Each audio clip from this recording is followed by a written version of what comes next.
Good afternoon. My name is George Ade, and I'm with Medmark Insurance, sponsor of the emerging and early growth company track. I wanted to give you a 30-second commercial about Medmark. We were formed in 1979 by 32 members of AdvaMed, who we're all here to work with, when they couldn't find insurance. One of those companies was a company that makes the blood pressure cuff that hangs on the wall of every hospital room and every doctor's office. If you can imagine, they couldn't find even $1 million worth of coverage. So they asked the general counsel to form an insurance company, and Medmark was born. Since that time, we've gone on to insure over $1 trillion in the global sales of medical technology. We have defended, I can't tell you how many of our companies in lawsuits. Every time you see the commercial, call 1-800-BAD-DRUG, you can bet Medmark is on the other side somewhere. Our defense panel has gone to the Supreme Court, 3 of the last Supreme Court sessions, and prevailed with the defense concept we invented, federal preemption.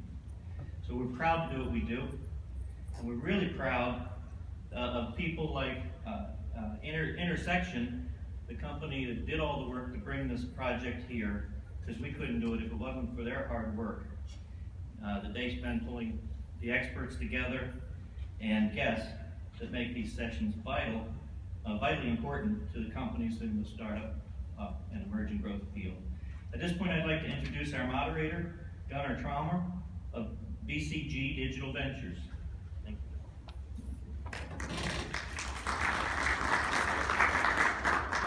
Thank you, George. Good afternoon, everyone. So that's the small but very passionate group that is passionate about human-centered design, right? I hope you're in the right session then. All right. Is this on now? Not even. So we were joking about this up here, Chuck and I, because we're all kind of cabled to something. So talk about human-centered design. It was probably cheaper that way, right? So to not even give us a battery. But all right. We will talk about how human-centered design can impact in a positive way healthcare. So, and also how that affects life, and also how that can drive revenues for the companies involved with producing and making products that are designed using human-centered design principles. So I'll just quickly introduce myself, and then I'll introduce the panel, and then we'll jump right into it. So as George said, I'm with BCG Digital Ventures. So some of you might know BCG, our mother company, the strategy consulting company. Think of Digital Ventures as kind of an extension to that. So we make products. So we have product managers, designers, engineers, and we follow human-centered design principles. We actually have a core discipline that we call human-centered designers. So we very much believe, and we're passionate about making products with the human in mind, with the human really in the center, as the name suggests. So we do that for different industries. I do that exclusively for healthcare, so I'm a principal for the digital health practice at Digital Ventures. All right, so I'm honored to moderate this panel with, to the left of me, Chuck Pelly with Intersection, Bob Schwartz from GE, and Andrew Miller from Nappa Diagnostics. I'm actually going to let them introduce themselves when they talk about their passion for human-centered design. But before I hand over, I actually want to start just a little differently today. And I think with that small group, we'll just do a little experiment. So for just 1 minute, kind of relax, try to think of an emotion, an experience that you, a loved one, a friend of yours had in the healthcare setting. So think of something that was the best ever experience in a healthcare setting, or maybe the worst ever experience in a healthcare setting. So we're trying to get the room a bit from the thinking side to the feeling side. Close your eyes if it helps. Try to remember that moment.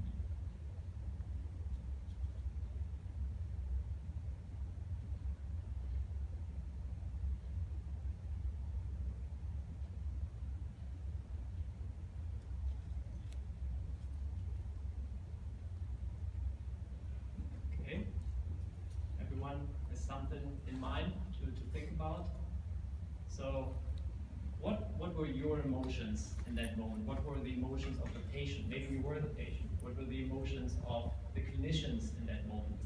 And I'm pretty sure that for many of you that human-centered design of some instruments, some devices that played kind of in that scenario of what you were thinking about play a role in what you just had in mind.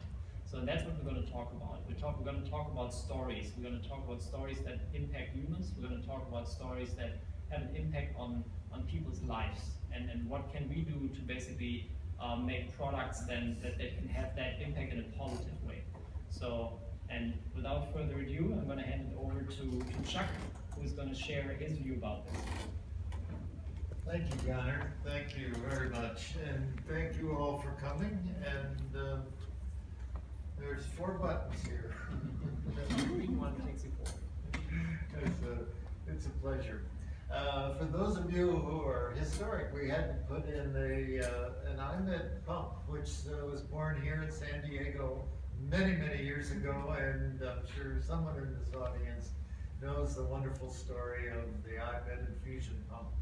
But it's an entree into my life as an industrial designer that from being a 4-year-old, I cared about making things beautiful and easy to use and exciting. And now it has a name. Before it was a designer or so on. Anyway, we started a company really in a garage and built it up as the company DesignWorks, which BMW took over and purchased about 10 years ago as their California Design Center. From that point, Joan Greger and I, she's in the audience, decided that we need to go to the extra step of making products more understandable and usable. And so Intersection is our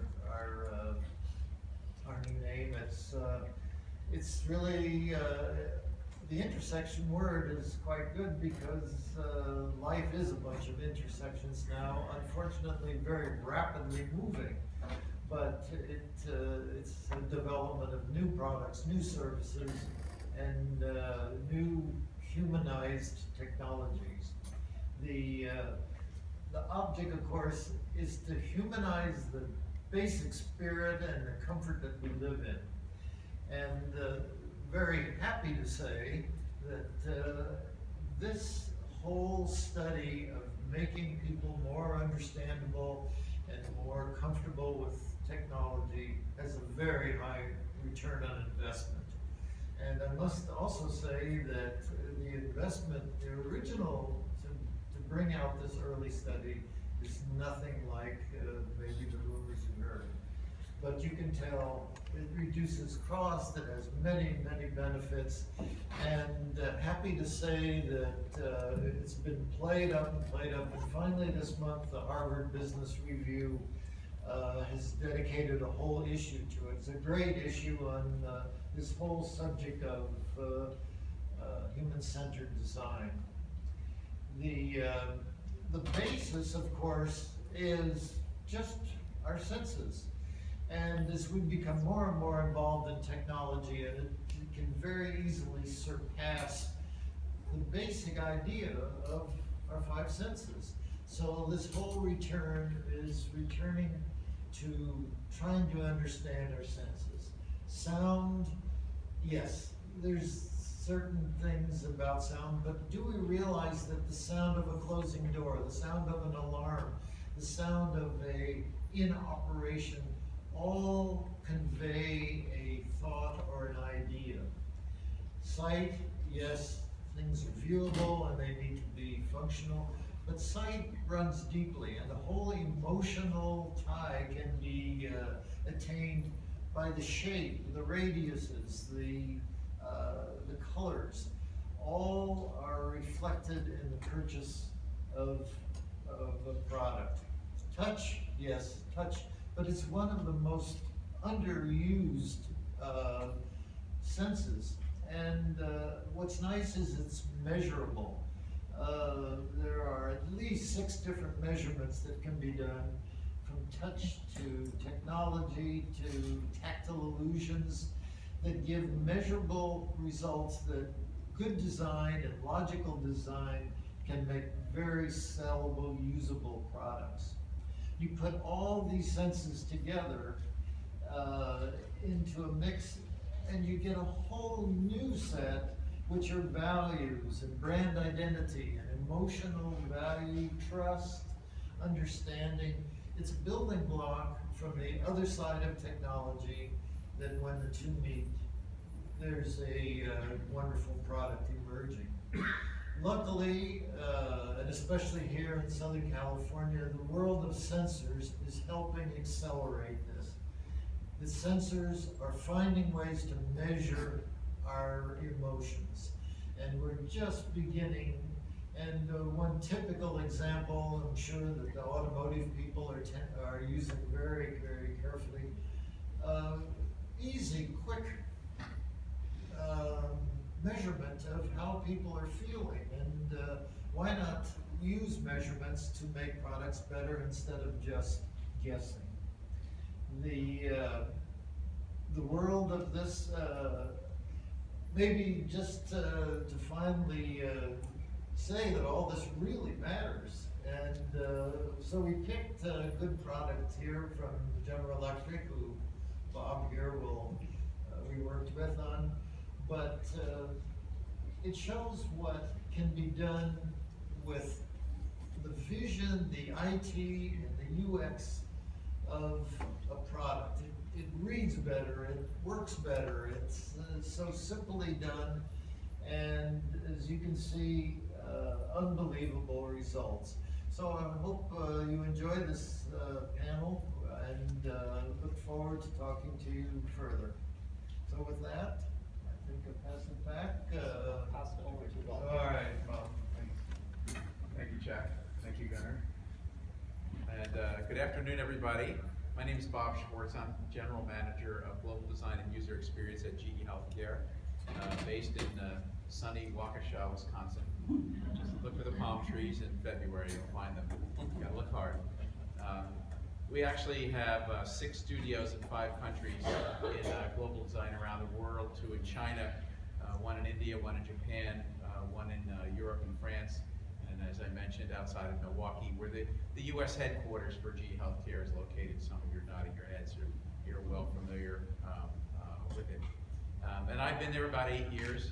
I was at Procter & Gamble before that, and I worked for Motorola, and I spent a couple of decades also in Washington, D.C., in nonprofit, leading trade associations and such, and actually worked in the late 80s for what was then called the Health Industry Manufacturers Association, now AdvaMed.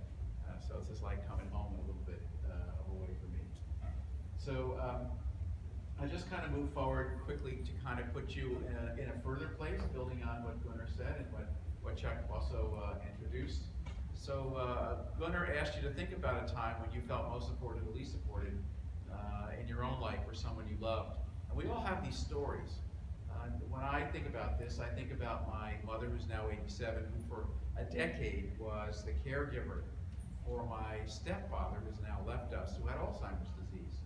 And I'll probably get some head nods in the room about others of you who have been a caregiver, who have needed a caregiver, or know somebody who's been in that role. There's 65 million people at any given time, just in the United States, who are non-professional caregivers of people with chronic or long episodic diseases. So we all have these stories, and working in a global organization, a global context, there are great differences around the world. So as a design leader and thinker, and having a team around the world, I can't just think of one flavor of how we're going to express a medical product or process or service that GE Healthcare might provide. You know, we have to think about the lady that you see on the screen here, who's having a handheld ultrasound done of her belly, and she's pregnant in Indonesia. That's very different than what we might find here in San Diego. You know, the reality is that healthcare is kind of messy. It's not filled with a lot of emotion. In fact, it's pretty emotionless. You all know what it's like to sit in a paper gown on a sticky tissue And that's kind of just, going into a doctor's office for something routine. If you've experienced something more significant than that, you know how that feels. It's really among the most emotional things that you can go through in your life. And the irony is that these devices, these machines, these environments, they don't know what they look like. Aren't we in charge of that? They don't know they're inanimate. And yet somehow, most of the things that you see in healthcare are designed in this rather emotionless way. So we really have choices how we think about this. How do we connect the functional features of all this amazing technology that you see downstairs that companies like GE and the other great ones all make? How do you connect the functional features with the emotional benefits that we want to deliver to human beings? How do you do that?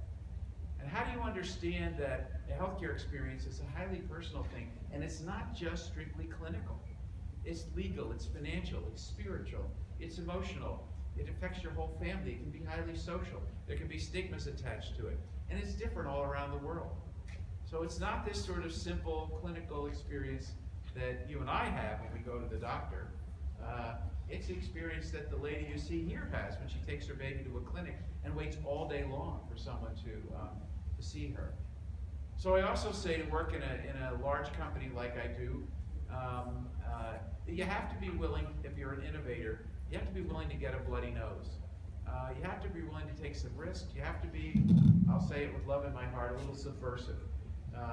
You've got to kind of do things under the radar sometimes and bring the business things they never imagined was possible. And after the beatings subside, because you've been delivering on the business, they really become badges of honor. The fear goes away, and you find there's a lot of pull for that.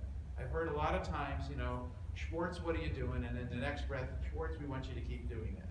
So it's a real interesting conundrum there. The other thing that we think about is you have to be willing as an innovator to give it away. And I'm not talking about this in a financial way. You have to take the tools and the techniques you use to innovate and bring others into the circle. We call it recruiting the army we don't control. In GE, there's 60 people on my team, there's 9,000 engineers, 1,500 people in marketing. We can't possibly outnumber them. So we have to get them to join the circle by giving away what we do. We also introduce people to how we think by taking them outside of our own world. So what's this guy in the Red Cross smock? What's he doing there? Why would he choose, this is Hurricane Katrina in the Superdome, why would he choose to be in that environment and leave his family? What's his why? He's not getting paid. He probably worked this disaster for months, away from his family, and maybe his family were threatened. Why would these guys choose to do this kind of work, and how do you design for them?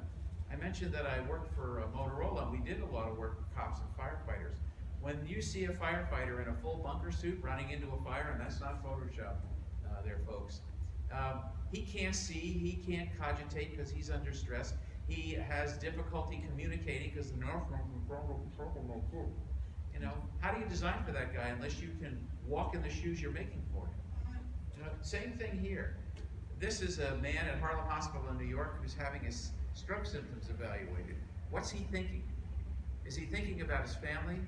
Will he see tomorrow? Will he ever work again? Wondering about his kids? And this lady, why would she choose to work in this, in fact, rural hospital in Appalachia without really modern equipment? You can see there's cathode ray tubes hanging there from the ceiling. What's her why? Why does she get out? She could do any job. Why does she choose to do this? And how do you design for her? How do you get that indifference and change it? And then what about in India? This is a maternity ward in Bangalore that I visited. Maybe somebody in here was born in a place like this. When I saw the blue bucket, it said everything to me about the experience of that mom who gave birth to a child and what's a pretty good environment in that country. The same thing here. You're going to have an MRI on your knee or your shoulder. And you approach this room, and what does it say? Don't come in here, danger. That's really friendly, isn't it? And in fact, you can't see probably the little signs that say the oxygen canisters that are silver, that's okay to come in here. But the ones that are green, don't bring them in here. And outside your room are lined up the green canisters. What kind of experience are you having, frankly? So we have to open our ears, we have to open our minds, we have to open our hearts, we have to listen, we have to feel when we think about innovating in this space, in this emotional space in healthcare. So my team around the world, we actually follow the principles that Thomas Edison was doing 130 years ago. Some of you have heard about design thinking. They teach it at the Stanford D School. Innovation firms like IDEO and certainly Intersection practice these principles. But Edison used the principles of theatrical improvisation. And there's a great book called Midnight Lunch. And you want to read it because they yes-anded, they accepted and added through all the filaments they tried to get to the light bulb. So it's not new, and we bring teams through that, and we bring them back to a time, and everybody knows what this is, right? 4 chairs and a blanket. What did you build out of that? They built a fort. Did anybody have to tell you how to build the fort? No. Did anybody have to tell you how to play in it? No. And you played in it for weeks and days until your mom said, clean up that mess. And you know, it was total improvisation. Well, somehow over 10 years old, we forget about that stuff. And in our workshops, our Menlo workshops, we try to give you those tools back. We teach you about improvisation. Everybody can draw, everybody's creative, everybody can make things, because all that's still inside all of us. We can get hardcore engineers, actually, like this group here in China, who are trying to do things about moving patients from the emergency room to the operating room. And we can actually put them in those environments, and they learn how to iterate rapidly and come up with hundreds of ideas. Anything can be prototyped. We had business analysts in, and they were not agreeable as to how to characterize market share. And they made a market performance cake that had all the elements that they could agree upon, like birthday candles. When a little kid walks in to have a CAT scan, this is what that machine looks like. Pretty scary to a grown-up, but that's what it looks like to a 5-year-old. So why is that? Why is this thing devoid of emotion? Well, we've taken these things, we've shifted the paradigm. We didn't just decorate a room for children. What we did is put them in a story before they got to the hospital. Little kids live in stories. They're always in that fort, in the living room. So when they get there with mom and dad, they're not going for some scary medical procedure. They're going to go on a submarine over the ocean, and they lie still and don't need to be sedated, because when the machine makes noise, that's the part of the story that says, don't move. And they don't move. It's pretty simple. And we work with our customers. We build movie sets in our studios. And we actually have, chairs of radiology departments on their hands and knees drawing with us to help create the environments that they might have in their hospital. We imagine how a medical device could be a child's garden. Climb up the stairs, go down the slide, leave what you found on the whiteboard as you go out. We think about little children and what do they see? What does mom and dad see? And we imagine what an MR device in a neonatal intensive care unit could be. Now the engineers say, Bob, you just don't understand physics. That can't work. We don't care about that. What we care about is inspiring them to think differently. And frankly, sometimes you can overcome some of what you imagine are the physical boundaries or the physics boundaries and make amazing things kind of happen. Why can't a medical device look like something ordinary? Something from your ordinary life.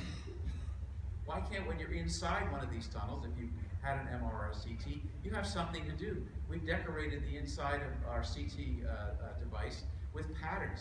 There's Where's Waldo in there. There's a swan and a balloon and a koi fish and so on. For that moment you're in there, it helps to distract you from the anxiety that you have. How come when you get closer to a medical device, like when you climb into a fine car, the closer you get to it, the more beautiful it can become? Or maybe an X-ray machine takes on a different paradigm and you bring it into the field wherever it's needed. And maybe it's carried by a guy like this. GE had patents in the 60s for an exoskeleton suit it couldn't make. Today the technology exists to do that, and you can carry, theoretically, a whole hospital on your back into the field. Or a respirator that sits next to your bed. Scares the bejesus out of you, frankly. Why does it have to look so frightening? Why can't it look like a humble servant with its arms folded, gently bowing towards you? And oh, by the way, the folded arms are how you use, what you use for cable management. How come we don't touch all the senses? Chuck talked about that so beautifully. Why can't a woman who's going to have a mammogram take control of the environment? Yes, her breast is still going to be compressed and it's going to be uncomfortable. But why can't she decide what she wants to see, what she wants to smell, what she wants to hear, what her whole entire environment could be like? Why can't we bring mammography anywhere? Why can't it go to a shopping mall? Why do you have to go someplace that scares you? It could be set up anywhere, theoretically. So we work with our customers, with hospitals all around the world, imagining together, thinking about this stuff, thinking about the patient experience, certainly in this country with the Affordable Care Act. I won't say Obamacare. Oh, I didn't say that. With the Affordable Care Act, patient satisfaction has become a criteria for reimbursement. So hospitals are very interested in this subject. and it's a great play space for us. So, like our little friend here, we just have to keep listening, we have to open our hearts and minds, and that's my story. Thank you.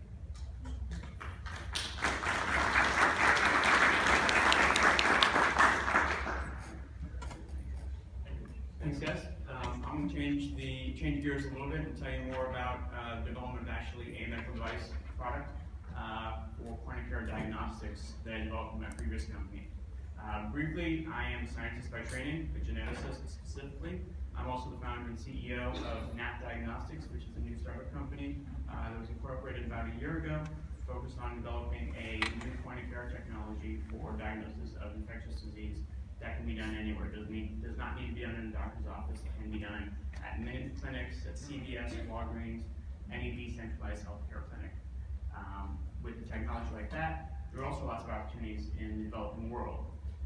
Also opportunities in non-healthcare fields such as food safety, veterinary, agriculture, and environmental monitoring. And you can sit there and say all those different applications clearly have different design criteria. However, I'm not going to discuss about Nappa Diagnostics. I'm going to discuss about my previous company, which I was a company called AdvaMed Technologies, which was acquired by Allure in 2010. Because I'm not an employee of Allure, I have to have a disclaimer showing that all the data I'm going to be presenting is actually from public sources and available on allure-i.com. And any opinions are my own and do not represent those opinions of Allure. So the Allure I is a novel diagnostic platform that can very rapidly generate results for infectious disease. Results that are equivalent to gold standard laboratory tests performed in clinical laboratories. But with this, the format is complete in 15 minutes or less, and it can be performed by untrained healthcare professionals. There's no special training required, no additional laboratory equipment, nothing. So anyone in a healthcare field can actually perform the test. On the right is actually same as the previous slide, picture of the actual device. It's about 8 inches square and about 6 inches high, so it's a fairly small and portable device. It can be placed pretty much anywhere and easily find space in a healthcare setting.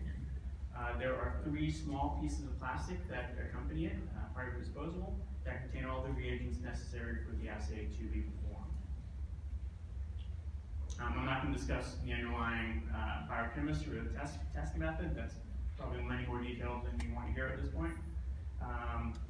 But it is based on a unique isothermal amplification method that can very rapidly and very precisely detect the presence of any DNA or RNA of a pathogenic organism, such as a virus or bacteria, using a unique fluorescence method. To date, this platform has 2 FDA approved tests. The first one for influenza A and B was approved by the FDA last year. The second one for Group A strep was approved earlier this year. What's also very unique about this platform is both of these tests have also received what's called a CLIA certificate of waiver from the FDA. A CLIA certificate of waiver is very critical for point-of-care tests, meaning that the test does not need to be performed in a clinical laboratory setting. It can be performed anywhere. And in fact, this test for influenza in CLIA waiver was the first ever CLIA waiver for molecular test granted by the FDA, so it was a landmark achievement. With the CLIA waiver, as I said, the test can be performed in your physician's office while you're in there still talking to the physician. It can also be done in mini clinics, any healthcare site, home healthcare nurses, nursing homes, you can perform any place. And basically the test is not limited to being performed in a clinical laboratory setting. This is just a image of the actual GUI interface, 4 different screens of the GUI interface on the device. But in order to achieve a CLIA waiver, the test must achieve very specific and certain design characteristics. In addition to being very accurate, with a very low chance of generating an incorrect result, the test must be able to be performed by untrained personnel with no decrease in performance compared to being performed by a highly trained laboratory technician. In order to do this, the test process, method, and the user interface must be very, very intuitive. We actually worked with a variety of user groups and got a number of feedback in terms of how they would use this compared to other point of care tests they have used, and got feedback throughout the development process. So basically, it ends up being a very significant design effort to achieve these requirements. Because we're talking about a fairly complex biochemical reaction, and we have to simplify it in a very simple format that any of you in the audience can perform it with a very brief orientation with no decrease in performance. In addition to the requirements to actually achieve a CLIA waiver, there are a whole host of other design elements that you have in a medical device, including connectivity, reagent storage, a variety of things. But those all took a back seat to the most critical component, which was being able to achieve a CLIA waiver. Because it was deemed that if the product did not receive a CLIA waiver, could not be used anywhere at any clinic, the product could not be successful. And of course, the performance of the tests needed to be comparable to gold standard reference tests that are performed in clinical laboratories. This is just the summary of the results. Clinical trial with 571 patients at 8 different clinical sites through the United States, showing very, very good results. And these are actually 8 clinical sites that are actually point of care sites. So these are not trained researchers doing this test. These are nurses, PAs, anyone in a healthcare clinic performing these tests. So basically, based on that and performance in the clinical trial with these untrained individuals, we were able to convert what would be considered a moderately complex or highly complex test into a very simple, intuitive format. We've also worked with the Gates Foundation in the past, and that's also a very unique proposition, because when you're considering a medical device or a diagnostic test that is used in the developing world, as Bob said, you have very different requirements than a product that is developed and marketed in the United States or in Europe. Some of the, for example, we take climate control and reliable power for granted, and those aren't always the situation in developing world locations. So being involved in that project with the Gates Foundation from a design perspective was very interesting. I started off by saying I'm from Nappa Diagnostics now. Nappa Diagnostics is actually my new company. Again, sort of representing the startup and emerging market and emerging company aspect of this panel. And our new company is actually is focused on developing a new next generation molecular test that can be used for point of care and be used much more broadly than the Allure I platform that I talked about. And all the experience that I gained in the previous company developing and designing the Allure I and design requirements will be invaluable as I embark on developing the new product line. So, thank you.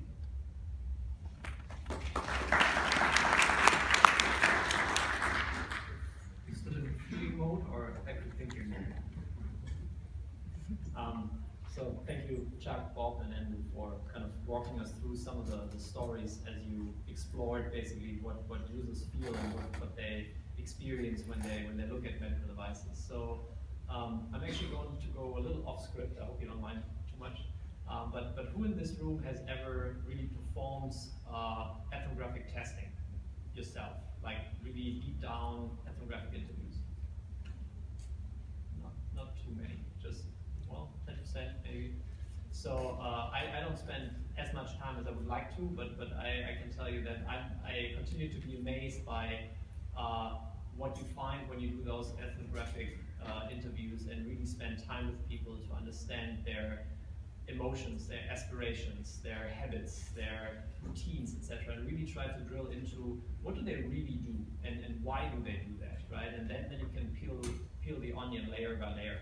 And so it's really it's amazing what you find when doing that. We're actually I'm launching with a small team products in China in 2 weeks from now, and we did 4 rounds of ethnographic testing from a market perspective, really trying to understand some of the behaviors and those emotions and aspirations. So why do people do what they do? And then as we got closer into product development, we then also went back and obviously did product testing, A/B testing, etc. And then also there we found things that we didn't expect. And I think you just have to be really open to those surprises and stay open-minded and really say it's not that preconceived notion when you design something that you still are open to that new element. You listen, right, as Bob suggested. So back to the panelists. The question I would like to ask you guys, and I hope I don't put you on the spot too much, but can you think of an example that surprised you the most when you did that type of ethnographic research, when you designed something where you're like, okay, I'm pretty sure I need to do this, and then you found you actually needed to do that?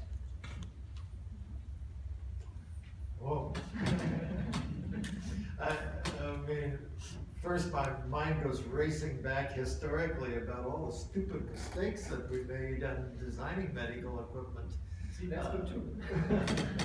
And learning the hard way, and the strong message of pain, and pain in the use, pain in the delivery, pain in the receiving, comes through very, very quickly.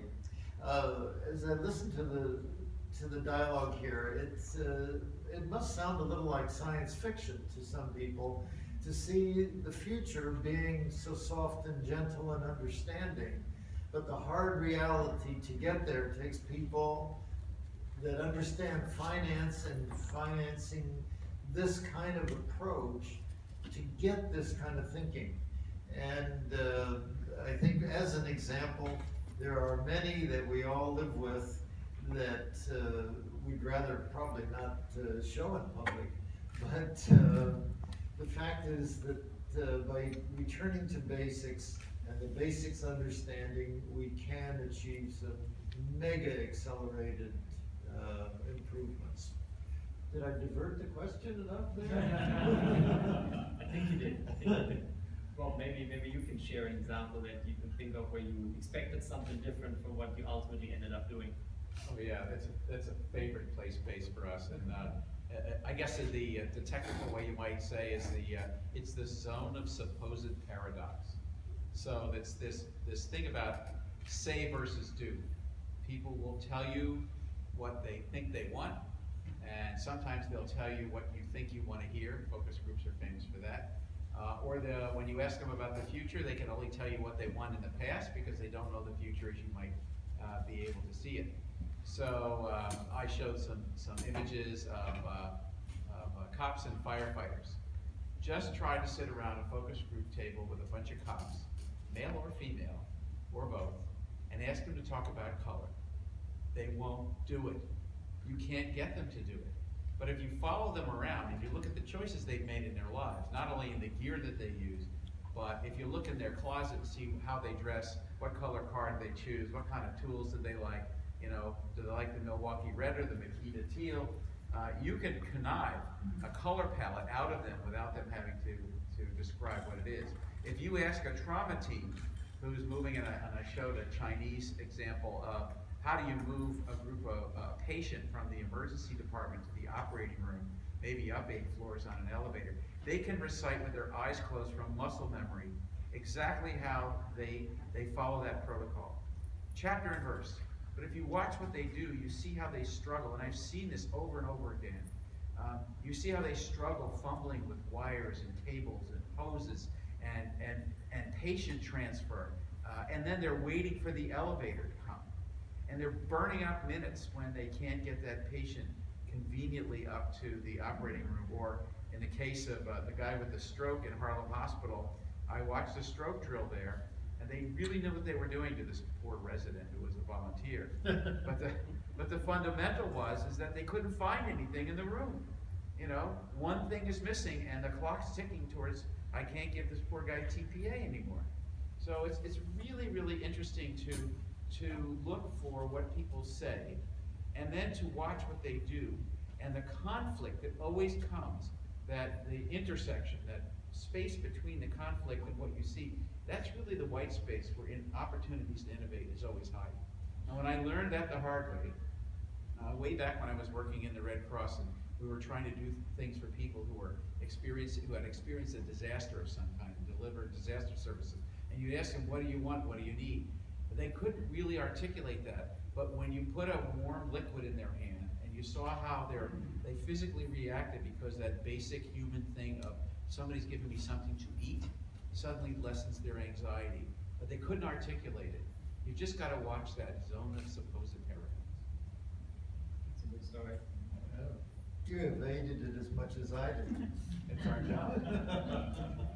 I have a good example. In a hospital, there was a complaint about waiting so long for the elevator. I mean, you're in pain. This is not a good place to be. And so they brought in elevator people, and they said, oh, it's a lot of money, we got cables stretched, blah, blah, blah. There was an answer. Put mirrors up so everyone looked at themselves while they were waiting. And they found self-entertainment, and the complaints ceased.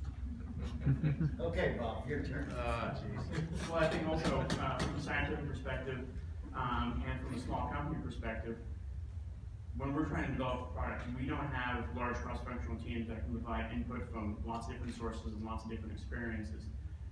We end up trying to develop things sort of in a box with our own scientific mindset. And so it ends up being very, very useful when we go out to a user group and actually talk to users of, if we have this product, how are you going to use it? What are your design criteria? What do you like about current platforms? What do you not like about current platforms?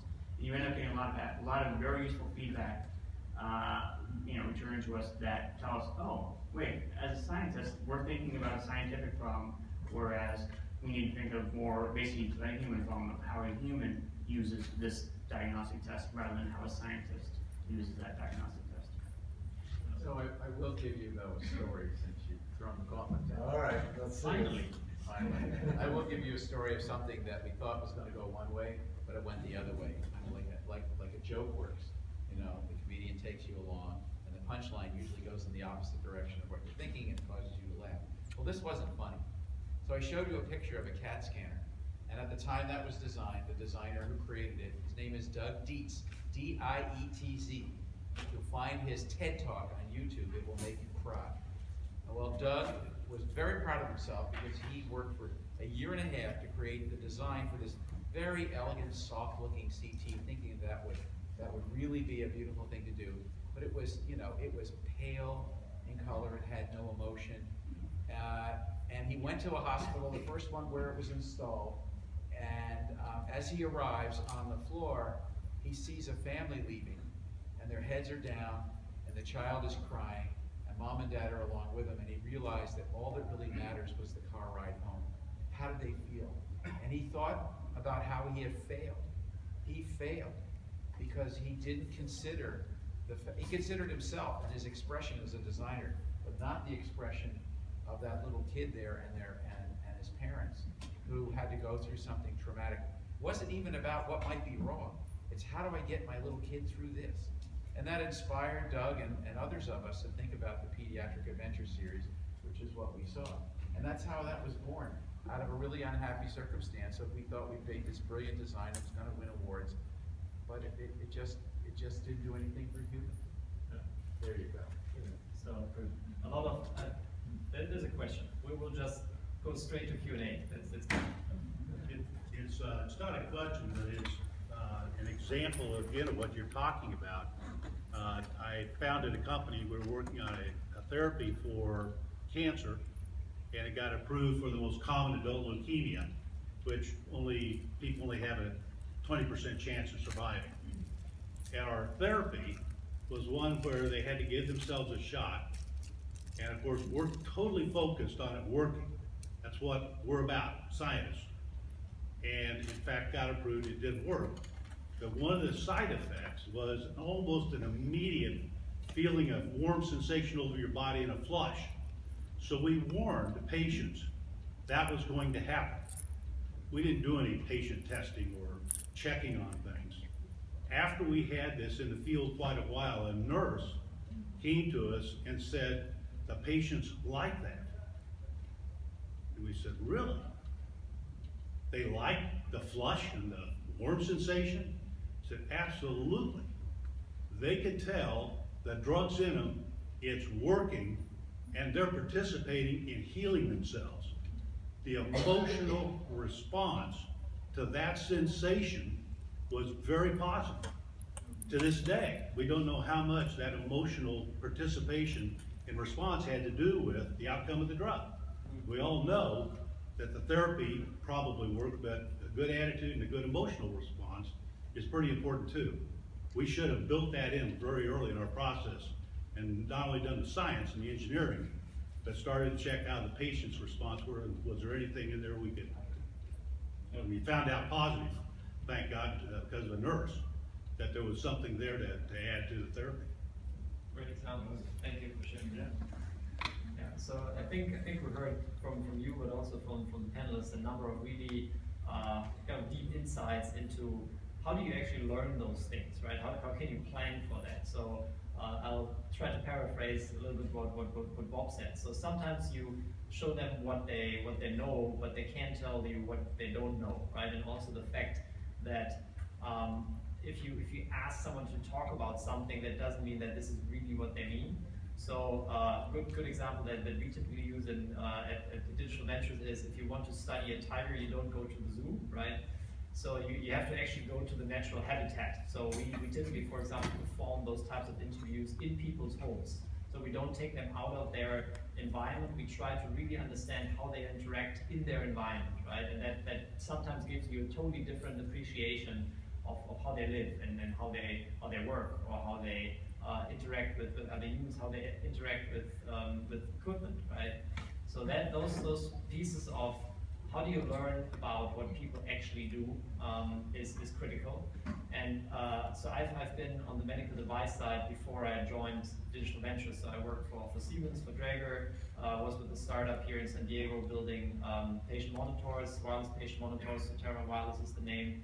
And I have my scars from not knowing enough when we design products, right? So when you, just to give you one example, when you design something with the nurse in mind, and you think you do everything that is possible to basically make it very user-friendly, but you still haven't seen it working in the nurse's environment, plan for medical devices 3 months to half a year of iterating your product, because you will find that you need to tweak it to make it really robust enough to make it work in that environment, right? So that's really a learning in terms of designing, but also being open to reiterate after, right? Because you probably won't get it right the first time.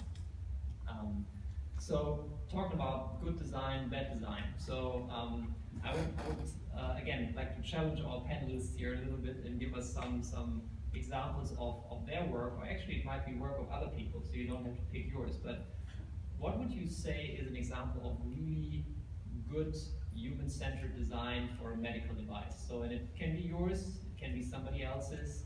What maybe are you particularly proud of, or what is an example where you can point to, where you say, this is great design because? Set the bar. Yeah, set the bar. Well, let's start with you. You always try to tee up Chuck first here. Yeah, it is. I always yield to the master.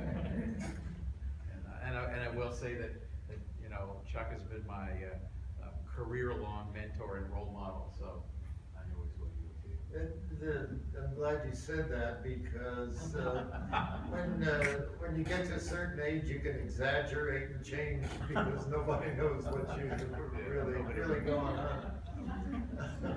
I think there are wonderful examples in each of the senses.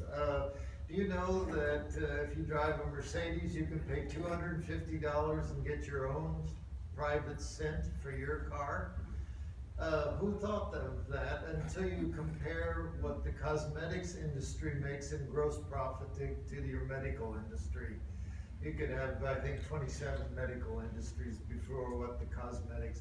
Why not use the whole world of what things can smell? It goes for each of the senses. There are obvious examples, which I will portray after I hear some more. Well, if it's a hardcore product you're poking at, I guess one we work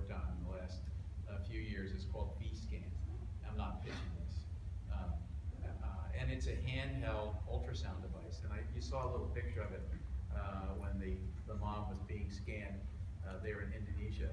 And what's so wonderful about it is it puts this really powerful technology in the hands of a lot more people for a very low price. And that's really compelling to us. You know, we can imagine that we don't call it the stethoscope of the future because that's an iconic kind of thing. That's that human touch that a physician does with a patient that should never go away. But it does give people at point of care the opportunity to do a very advanced evaluation of somebody in a way that, you know, before you had to go to a special place and so on. They could be in ambulances, they could be in the field.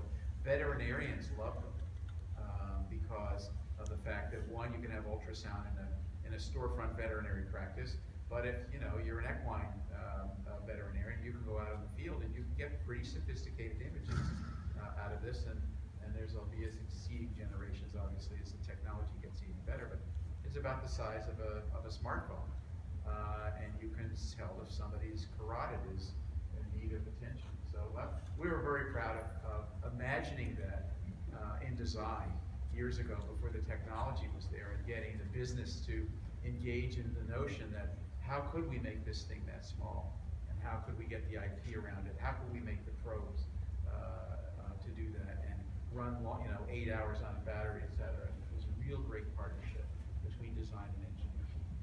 So there you defeated the physics then. Defeated the physics.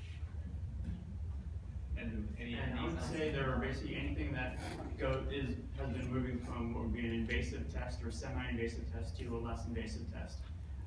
Some of those would be non-invasive prenatal screening for Down syndrome and other chromosomal disorders, where it used to be an amniocentesis, and now they can just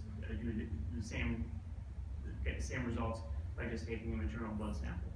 I think some of the continuous glucose monitoring systems, where you don't have to take fingerstick blood samples multiple times a day, you just have a monitor that you just look at that continuously monitors your glucose level. I think there's also other examples of HIV testing where you don't have to do blood samples, you can actually take oral swabs. So it's less invasive, moving from basically invasive sampling to less invasive sampling. And that ends up being much more palatable to patients. so what about a bad example? Could be yours, could be somebody else's. Speaking of oral Schwab, the best one I saw, instead of sticking a round ball in your mouth, they made a teddy bear out of the sponge. And it suddenly was okay, and the kids and adults kept the little teddy bear sponge. What's really interesting is when we did this work for kids, the Pediatric Adventure Series, is that moms and dads were saying, well, I want to ride on a submarine. I want to dress like a pirate. And again, they were really looking for something to distract and relieve their anxiety. When we applied the same principles for women getting mammograms by giving them a little bit of locus of control of their environment, it was remarkable. We're evading your question again.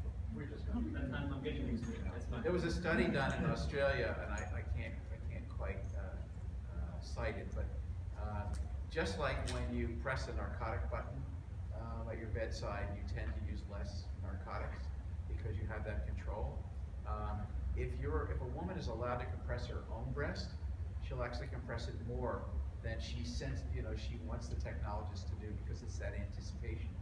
So the more we can do in any patient environment, put the patient at ease to help them understand, for us to understand what their care pathway needs to be. The better it is, the more efficient it is, the less money it's going to cost. And the hardest thing to do is to convince the business that matters. They don't want to invest in that. You nodded your head over there that you've done contextual ethnographic research. It's really hard to get funded to do that stuff. They want to leap to the idea because somebody thought of a technology, there's IP around it, and unfortunately that often gets lopped off, and that's where we become subversive and go under the radar and find other ways to go do that. It's actually a good segue. So we apparently have many people in the room who haven't been on the design side or the ethnographic research side, at least themselves, right? So maybe Bob and you alluded to that a little bit, and you have first-hand experience, and Andrew, you do too from your startup, but also bigger company. Well, how do you get design into medical device companies, right? So how do you do that organizationally? How do you make sure that this design thinking doesn't get lost because people are jumping to ideas too quickly? And how do you kind of organizationally set it up for success, right? So how do you embed that design thinking into an organization that might not be as in tune with that general principle? I would say it's dependent on the company, based on the risk profile. Again, from a small company perspective, do you want to embark on the design pathway before you actually have something that you know is going to be a product? If you're risk averse, you're not going to do it, then you're going to wait until you actually already have a product before you actually design for the market. If you're, usually if you can be a bigger company, and you're much more tolerant for risk, you're going to do that much earlier. You can actually have a group in-house that's going to be doing it. So again, I say it depends on the size of the company and the risk tolerance profile. One of the other example, we use analogies quite often. Look at the what style and design and subtleties of colors does for the fashion industry. Look what it does for restaurateurs and the way they serve the table, what they do in entertainment. There's so many examples of the financial power of good communication, of comfort and security that we can draw on those. What we found has worked pretty well. At least another one of those hard lessons I learned in my own career, going especially into large companies, where design maybe was a highly valued creative resource, but it wasn't strategic. It wasn't at the table. Designers weren't showing up as business people in the context of their discipline like most other disciplines do. And what I discovered was, and I even showed a slide about, give it away, is I get into a company and I find somebody who's a really big problem they can't solve, and I make it about them. I don't make it about design, I don't make it about me. I solve that problem. I've got to convince them, I've got to get them to offer some trust, and it takes a while sometimes to find a person like that. But especially if you can find a senior leader who's got a tough business problem or something they're trying to do in the market, and we use our tools and techniques of design thinking and solve that problem for them and demonstrate to others what happened there. All of a sudden you get curiosity seekers looking around the corner saying, how do I get some of that candy? And then they'll come. And so it's very powerful to make what you're trying to do about other people, not about yourself as a designer. And I find that they come into the circle more quickly. But they're always going to pound their fist on the desk. And the CEOs, I can't tell you how many times have said to me, I'll clean it up. Blankety blank, Schwartz, you don't get it. I need cash now. Do you understand me? I don't have time for this fluffy bunny stuff. I clean it up too. But nonetheless, you have to show him, you have to give him what he needs, because that's customer research too. You have to give him what he needs, and then alongside it, give him what he never dreamed was possible. And that's the subversion we use. So when he gets this product that's better than what he thought he is, and then he gets an advanced concept that he didn't ask for, and it blows his mind, that maybe becomes the next platform, or he goes and figures out how to defeat physics in order to go do that. So subversion is an awesome tool, but you do it for the right reasons. Larry's smiling back there. Yeah, Larry. You've used that a million times. Can I, maybe building on that, you talked about getting the key stakeholders, by giving them what they're looking for. But obviously in a large medical company, you have a lot of great techies, these engineers who are amazing, but the key to human-centered design a lot of time is simplicity.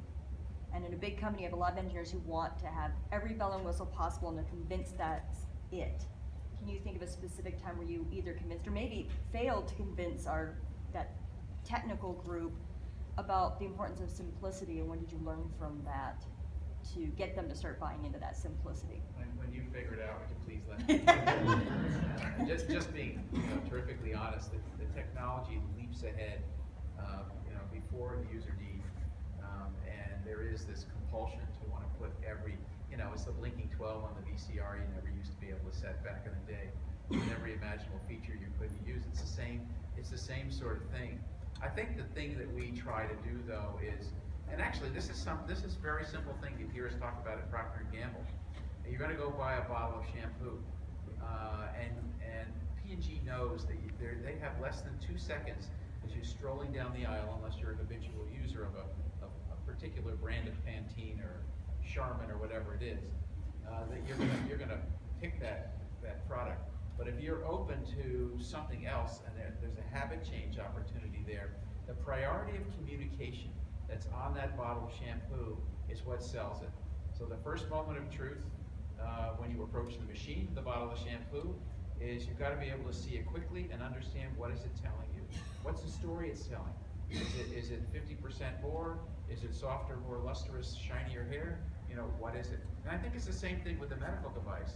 You can have a lot of bells and whistles, but if the console is designed, if the user interface is designed in such a way where it communicates to you in a logical priority and sequence, the stuff you really don't need will recede into the background.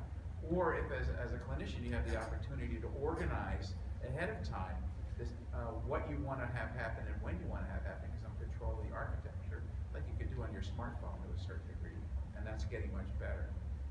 That can be powerful too, because you're never going to stop these guys, you know, they're just going to create stuff, just like designers have to design.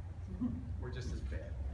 Maybe as an additional comment to your question, and I don't claim to have a recipe either. So, but what we found to work better is when you have basically all the disciplines at the table from the beginning, right? So in many large companies that we've worked with, you basically have so specialized functions over time that because for the sake of efficiencies, you don't have all the disciplines at the table when you start the process, right? And from a buying perspective and also from an ideation perspective, what different perspectives come to bear when you have the designers with the engineers, with the products and the business people all around the table. And we actually have venture rooms, we call them venture rooms because it's like a startup, and we basically have the teams co-locate in those rooms for 70% of the time, and then only when they have to do their kind of private work and do their thing, they go off into their cohorts, into their spaces. But having the team disciplines involved from the get-go, I think personally makes a huge difference in the acceptance and also the creativity that you can get when you get to human-centered design. 100% agree. Yeah. Absolutely agree. You just have to get the project, the funding to pay for all the people assigned to the project. That's the From day trick one. it out. That is very true. From day one. You've got to make everybody an owner, and therefore they become an instant stakeholder. But the point is well taken. I mean, it will cost you more initially to do exactly that. But if you believe that you can get to better results if you do that, then it might be worth it, right? That's the discussion that you probably need to have. Totally agree. Yeah. Still, I'm still not satisfied with that organizational point. I'm sorry, but when we have different perspectives here. And Andrew, you worked with large companies before. You sold your company into a large company. Now you have started your next smaller company, right? So give us some perspective on what environment you feel is more in tune with, or what environment fosters that type of design thinking more, and why, and then what do you do to kind of nurture that? I think it's based on what we were just talking about, having basically all the stakeholders at the table, which at a small company you can't have, because you have a smaller number of stakeholders, but not representing every feature, you're not representing, on day one, you're not representing manufacturing and clinical regulatory. On day one, they're representing the science and technology. And so I think one of the challenges is being able to get to that point where you do have all the stakeholders at the table providing input. So typical startup dilemma that the engineers and the scientists develop something, and when it's ready, they say, "Here, go sell it." Yes, exactly. Yeah. And then you have to come up with, ensure that it can be manufactured with good economics, and pass any regulatory hurdles. Those end up being the challenges when you're at a small company and you don't have all those stakeholders at the table. I know that GE has experimented also with like incubation labs and digital labs, etc. Can you maybe allude to that a little bit?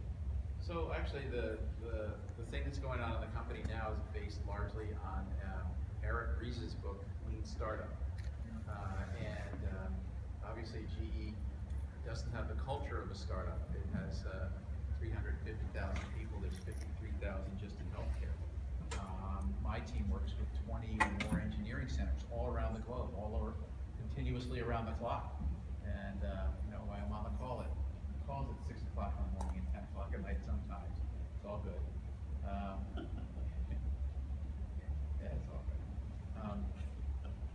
So we interpreted Eric Ries's book into something we call FastWorks. And the idea is to be able to spend a little and learn a lot.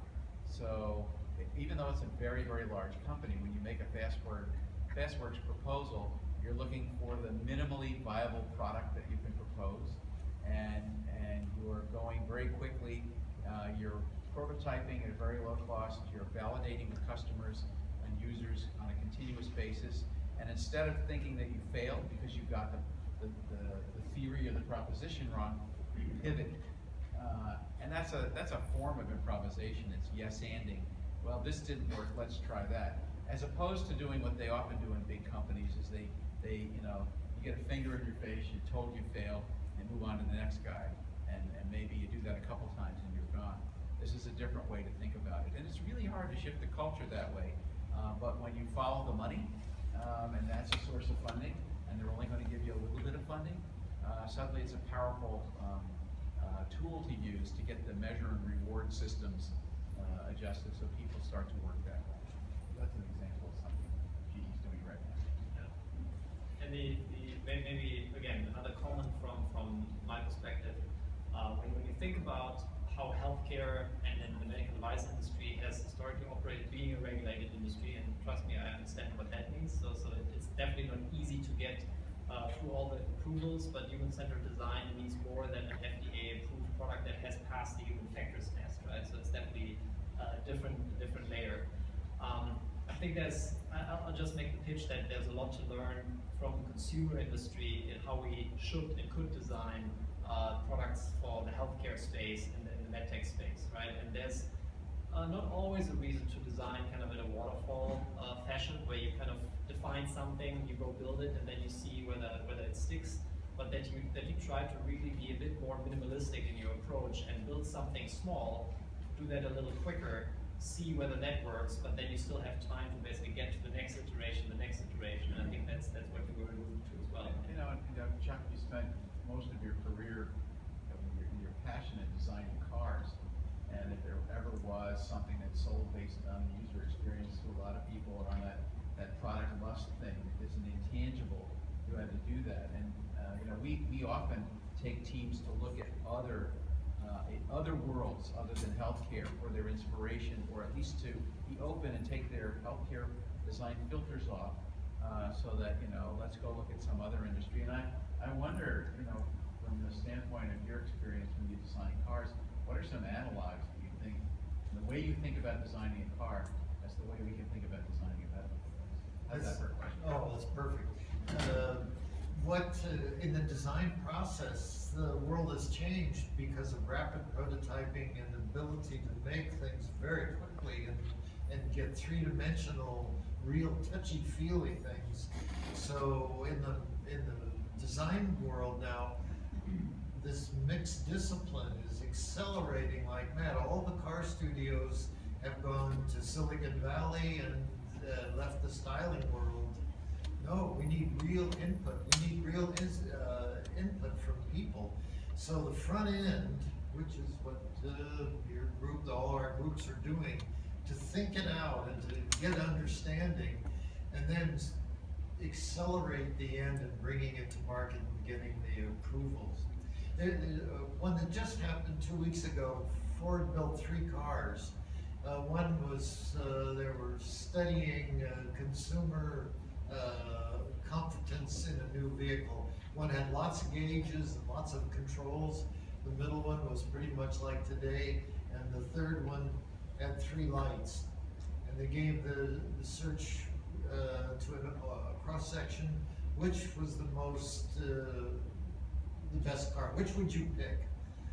Well, they didn't pick all the gauges. They picked the ones with 3 lights, and they said, for this car to be that smart, that's the one I want. So there's a complete flip from the old. A little unexpected. Yeah. Right. Yeah. Very good. So we're getting the few more minutes to go sign here. Any questions from the audience for our panelists?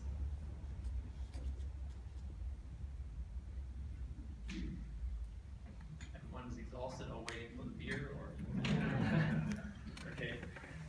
So then I actually have one final question that I would like to ask all panelists to answer with really just kind of a 30-second statement. When you think about design for medical devices, for design of products in healthcare over the next 10 years, what do you think it will look like in 10 years and why? Smaller, lighter, more portable, more usable by robotics. The list of technical things that relate to the human, easier use. Okay. I would say that within less than 10 years, we're all gonna have a digital twin. And we fuss around now about even getting our medical records, that's getting a little bit better. You know, the airlines and banks do a better job, we love to hate them. But the technology is shifting with all the big data that's gonna go up in the cloud, and it's gonna accelerate like this. You know, I mean, just like the sale of microwave ovens, you didn't have one, then everybody had one. And we're all gonna have a digital twin that's gonna have all of our data and all of our healthcare data, and it's gonna be far more accessible to us than it is now. And I think a lot more healthcare as a result is gonna happen outside of clinics, outside of hospitals, in the home, in a more mobile fashion. Maybe health versus healthcare. Yeah. Yeah, very similar to Bob. It basically is basically move to designs that facilitate decentralized technology, put it more actually in the hands of the consumers and the patients. Great. All right, give all panelists a hand, please.